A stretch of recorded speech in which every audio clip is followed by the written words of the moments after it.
बेला जी चेन्नई से। राधा वल्लभ सिंह है। राधा वल्लभ श्री हरिवंश। प्रणाम महाराज जी। महाराज जी, खाने की, सोने की और घूमने की आसक्ति बहुत प्रबल है, इसको कैसे मिटाया जाए? इतनी आसक्ति नहीं, आसक्ति ही आसक्ति है। देख लो अंदर, देखो तीन ही आसक्ति थोड़ी, तीन हो तो बहुत जल्दी विजय प्राप्त हो जाए। बहुत आसक्तियां हैं। जब जिसका जब मन आता है वो हमारे अंदर अपना शासन करके वही आसक्ति प्रकाशित करता है। देखो रसेंद्री की आसक्ति, नेत्रेंद्री की आसक्ति, घ्राणेंद्री की, श्रवणेंद्री की, जनेंद्री की, कितनी आसक्तियां भरी हुई है। एक आसक्ति थोड़ी है, ये तीन तो मोटी मोटी तुम्हें दिखाई दे रही है, इसलिए लग रहा है। जिसकी रसेंद्री शासन में नहीं है उसकी हर इंद्री शासन में नहीं। परिचय इसका, रसेंद्री स्वाद, रसेंद्री शासन में नहीं तो जनेंद्री को शासन में कर ही नहीं सकता। रसेंद्री और जनेंद्री शासन में नहीं तो हर इंद्री भ्रष्ट हो जाती है। हर इंद्री भ्रष्ट है तो आसक्ति ही आसक्ति है, मतलब समझने की चेष्टा की जाए।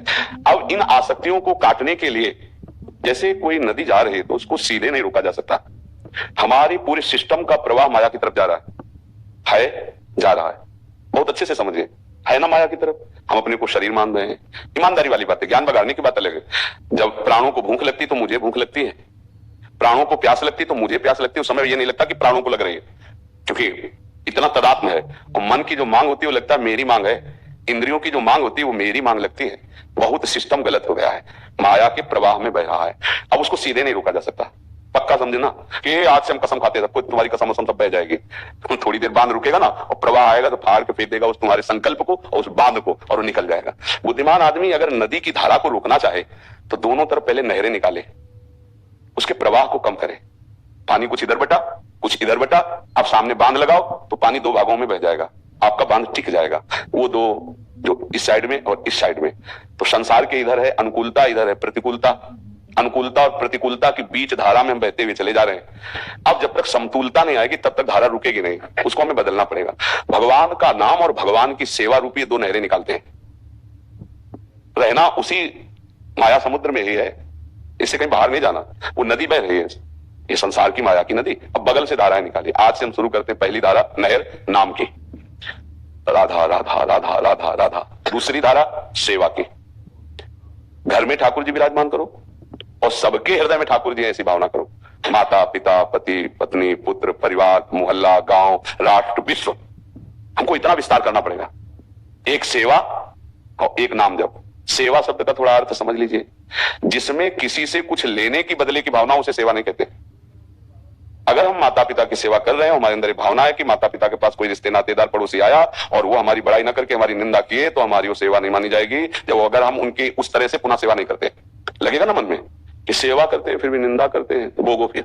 मतलब आप बड़ाई चाह रहे थे, वो सेवा नहीं थी। सेवा जिसके करने के बाद लौट कर थैंक यू धन्यवाद सुनने की इच्छा ना हो। नहीं लोग कहते कोई काम हुआ तो बोले अंग्रेजी में बोले थैंक यू, हिंदी में बोले धन्यवाद, कि कम से कम धन्यवाद तो दे देते, उसे सेवा नहीं कहते।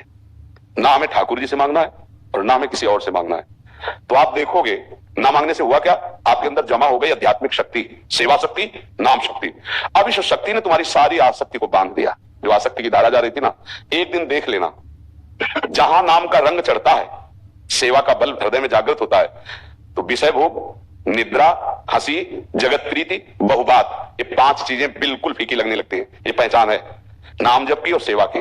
कोई भी विषय भोग, चाहे रसेंद्री को चाहे जनेंद्री को, अच्छा नहीं लगेगा, क्योंकि अच्छा नहीं है। हम केवल जो चिंतन करते हैं जब उसका कि ऐसे से ऐसे तो बड़ा सुख मिलेगा, और फिर जब वही चिंतन के अनुसार क्रिया करते हैं तो हमें चिंतन होने के कारण सुखानुभूति होती है, उस क्रिया में सुख नहीं है। विश्वास करना। नहीं तो हमने कई बार एकांतिक में कहा है कि जैसे तुम्हें कहा जाए कि हर भोग भोग लो, शाम को गोली मार दी जाएगी, और तुम्हें पक्का है कि शाम को गोली मार दी जाएगी। फिर हमें विश्व के हर भोग भोग के बताओ तुम्हें किसमें सुख मिला, कि भैया क्रिया तो वही कर रहे हो ना, खान पान सब करके देख लो। बोले कैसे, शाम की गोली मार दी जाएगी तो चिंतन नहीं बनेगा ना। चिंतन तो बन रहा है, शाम की गोली मार दी जाएगी, तो इसलिए किसी में सुख नहीं मिला। तो भोगों में सुख है या चिंतन में सुख है? चिंतन में। अगर विषय चिंतन ना बने और वो भगवत चिंतन चल जाए तो कोई भी विषय भोग तुम्हें बांध नहीं सकता।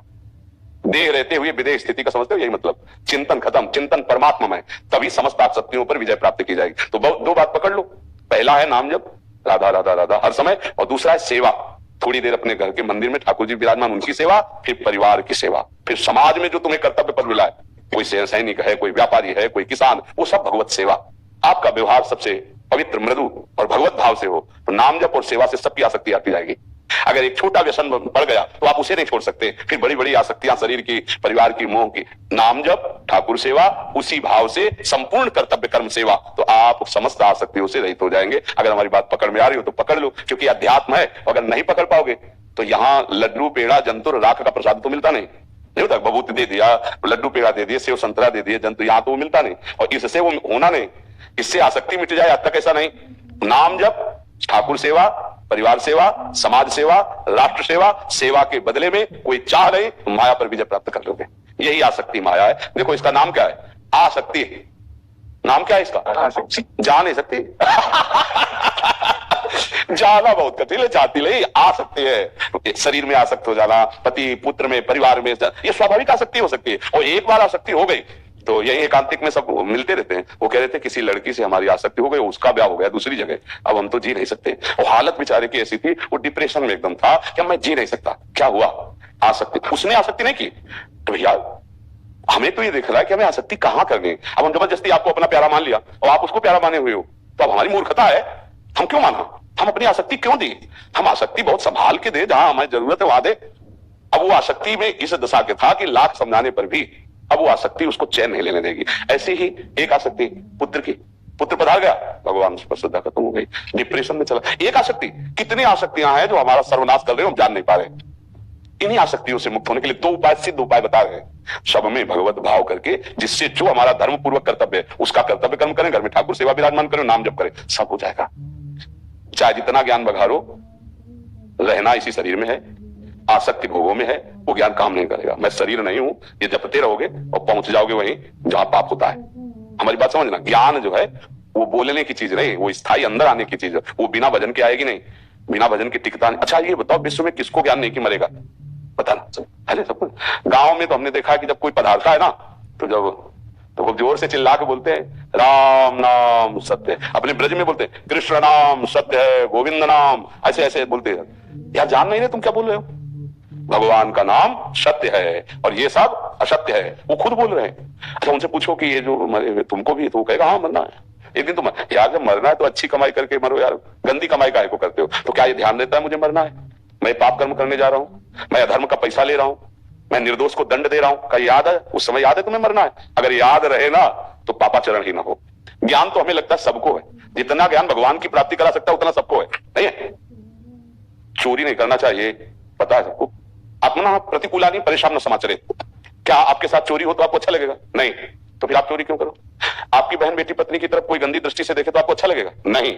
अपना प्रतिकूलानि परेशान न समाचरित। आपने ऐसा आचरण क्यों किया? आपके साथ वही आचरण हो, आपको पसंद नहीं, तो आपने ऐसा आचरण क्यों किया? क्या ये सब ज्ञान सबको नहीं है? ठीक है, कहीं किसी की बहन बेटी की तरफ नहीं। दूसरी बात, हमारे शरीर को कोई पीड़ा पहुंचाए तो हमें कष्ट होता है। ठीक ऐसे ही हर शरीरों को पीड़ा पहुंचाने पर कष्ट होता है। हर जीव को उतना ही शरीर प्यारा है, जैसे हमें अपना प्यारा है ऐसे उसको अपना प्यारा है। जब आपके शरीर को एक सुई लगती है तो आपको कितना कष्ट होता है। तुम दूसरे शरीर को चाकू से काट कर लांद कर खा रहे हो, क्या तुम्हें पता नहीं तुम पाप कर रहे हो? ये विचार करके आप देखिए। बोले नहीं, वो तो खाने के लिए तुम्हें मूली है, गाजर है, सब्जियां हैं, रोटी है, दाल है, कितने मेवा है, कितने फल हैं, ये तुम्हारे लिए बने, मनुष्य के लिए। मूली, उसमें जीव है, आप उखाड़ दीजिए, छोड़ दीजिए, वो सूख जाएगी, कुमला जाएगी, मर गई ना, उसमें है जीवात्मा है। क्योंकि अगर ये कहा जाए उसमें नहीं तो फिर ये सिद्धांत गलत हो जाएगा। कहा उसको कहा जहां प्रभु नहीं, उसमें प्रभु की शक्ति जीव है ना। मूली में, गाजर में, गेहूं में, हम उनको खाते हैं क्योंकि हमारे लिए विधान बनाया गया। तरबूज पाते हैं, फल, मेवा, मिष्ठान, ये सब हमारे लिए बना है। लेकिन पशु पक्षियों को रांध के खाना मनुष्य के लिए नहीं लिखा हुआ है। वो राक्षसों का स्वभाव है। राक्षस तो है नहीं आप लोग, मनुष्य हैं अपने लोग। अपने लोगों के शरीर को जो कष्ट होता है, ऐसे प्रत्येक शरीर को कष्ट होता है, तो दूसरे शरीर को जिंदा भूंज रहे हो, उबाल रहे हो, काट के खा रहे हो, तुम्हारी दुर्गति पक्की। वही मना करते हैं कि मांस खाना, शराब पीना, पराई माताओं बहनों की तरफ विचार करना, ये तुम जानते हो कि पाप। ऐसा नहीं, आप विचार करके देखो, आप जानते हो गलत है, फिर मानते नहीं हो। ये तो इसका कारण क्या? क्योंकि आपके पास सामर्थ्य नहीं रह गई। वो सामर्थ्य नाम जप। नाम जप से आप बलवान बनेंगे और इन समस्त आसक्तियों और भोगों पर विजय प्राप्त करेंगे। एक ही उत्तर है, नाम जप और भगवत सेवा, इससे सब प्राप्त हो जाएगा। जी आप सभी। गुड्डी जी, राधे राधे। महाराज जी मेरी माता जी को कैंसर हुआ था। हम लोग अपने प्रभु हनुमान जी से प्रार्थना किए कि अगर ठीक हो जाएंगे तो एक छोटा सा घर के बाहर मंदिर बनाएंगे। परंतु महाराज जी माता जी ठीक हो गई, पर हनुमान जी का मंदिर बनाने पर सब लोग मना करने लगे। अगर घर के पास मंदिर है तो उसकी देखभाल ढंग से नहीं किए तो और बुरा हो सकता है। इसलिए महाराज जी आप बताएं अब हम क्या करें? महाराज जी हमने वैसे उचित तो यही है कि जो हम प्रभु के सामने संकल्प करते हैं सेवा का, मंदिर का या कुछ भी, उसको पूरा करना चाहिए। यदि हमारी भगवान से प्रार्थना हुई कि अमुक रोग ठीक हो जाए और वो भगवान की कृपा से ठीक हो जाता है, तो फिर हमें मंदिर बनाना ही चाहिए यदि हमने संकल्प लिया है तो। नहीं फिर ये ऋण सा बना रहेगा और आपके लिए हानिकारक रहेगा। इसीलिए हम प्रार्थना करते हैं कि बच्चे बनो, घर के बच्चे बनो, तो ये सब बातों से बच जाओगे। जैसे हम अपनी मम्मी से कोई बात मांगे तो बदले में कुछ देने की बात रहेगी क्या? क्यों कि मम्मी तुम आज हमको ये खवा दो तो हम तुम्हें ये देंगे। कभी ऐसा आता है मम्मी तुम हमें बना के क्यों नहीं खवाती? क्योंकि मेरा अधिकार है, तुम मेरी माँ है, समझ लेना। पापा मुझे ये लेना है, कभी हम कहते हैं क्या कि पापा अगर आप मुझे ये दे देंगे तो मैं आपको ये दे दूंगा? इसलिए नहीं कहते मुझे पता है मेरे पास पापा किसी और को चाहिए नहीं, जो कुछ है पापा है। बस हम ठीक बिल्कुल सरल भाषा में बता रहे हैं, मेरे प्रभु माता है, मेरे प्रभु पिता है। हम उनसे रोकर प्रार्थना कर सकते हैं, उनसे मांग रख सकते हैं। ये बदले में देने की बात हम क्यों करते हैं? क्योंकि प्रभु मेरे नहीं है, यही तो प्रतीत हो रहा है ना। एक सौदेबाजी जैसे हम किसी के पास गए और कहा कि भाई आपको हम रुपया देंगे, हमारा ये काम कर दीजिए। सोचो हम अपने प्रभु को क्या मान रहे हैं, ये विचार करके आप विचार करके बताना हमारी इस बात को कि हम अपने प्रभु को क्या प्रभु मान रहे हैं? क्या अपने प्रभु को अपना स्वामी मान रहे हैं? क्या मतलब इसे आप क्या कहेंगे? ये धर्म है, ये भक्ति है, ये आप भगवान को मानते हैं? आपका सब कुछ है, आप प्रेरणा करेंगे, आप व्यवस्था करेंगे, मंदिर क्या आपका? हमारा हृदय आपका मंदिर है, घर आपका मंदिर है, हम तो नौकर हैं। अब किया संकल्प, अब फंस गए, क्योंकि प्रभु को अपना नहीं माना ना, प्रभु को पराया माना, तभी तो देने लेने की बात होगी। क्यों भाई? देने लेने की बात मम्मी पापा से होगी क्या? तो ऐसे ही प्रभु हमारे तुम्हें माता से पिता तुम्हें हो, तुम्हें बंधु से सखा तुम्हें हो, हम बात कह सकते हैं, हम देने की बात क्यों करें? वो बड़े करुणा में है। अरे हम अपनी बात कहेंगे कि तो आपको करना ही है, वहां दे के बात नहीं बनती है, ध्यान रखो। अरे अपने प्रभु है यार, हम बात जाके उनसे कहें, लड़े उनसे, मांगे उनसे, जैसे अपने पिता से कैसे मांगा जाता है। पापा दे दीजिए, नहीं आपको देना पड़ेगा, आप ऐसी बात करते हो, नहीं देंगे, हमारा अमुक कार्य रुक जाएगा, आपको देना पड़ेगा। नहीं हमने हमारे पास व्यवस्था कहीं से भी कीजिए कीजिए, और बिरज गया। फिर मम्मी इशारा करती है, कह दो ना कि हो जाएगा। देखो हमारे, चाहे आप सियाराम बोलो, चाहे राधे श्याम बोलो, हनुमान जी कौन है? सियाराम जी के तो परम प्रेमी है। तो अगर हम सियाराम जी को स्वामी मानते तो हमारे भाई के समान है, हमारे मित्र है, हमारे बड़े हैं, आप ये काम कर दो ना। तो वो हंसते हैं, जैसे पिता अपने बच्चे की बात पर हंसता है। तो ये बात हम कैसे कह सकते हैं कि हम आपको इतना देंगे? आपके पास है क्या? फंस गए ना समस्या में, उनको दूसरा मान करके भी फंस गए समस्या में। तो एक बार तो इस गलती का समाधान कर लो कि जितना बने व्यवस्था कर दो, पर मंदिर बनवाना सरल है, ध्यान रखना। उनकी सेवा करना बड़ा कठिन है। अब तुम तो सेवा के, इसके बाद वहां पशु पक्षी बैठे, कुत्ते घुस रहे हैं ऐसे, ये ठीक, इसीलिए हम निषेध करते हैं। हृदय मंदिर में उनको बैठा लो और पूजा करो, भजन करो। घर में छोटा सा अपना रख लिया तो वो चलता रहेगा कुल परंपरागत। अब आपके पास पैसे इतने हो कि मंदिर बनवाने के बाद प्रतिदिन उस पैसे से ठाकुर सेवा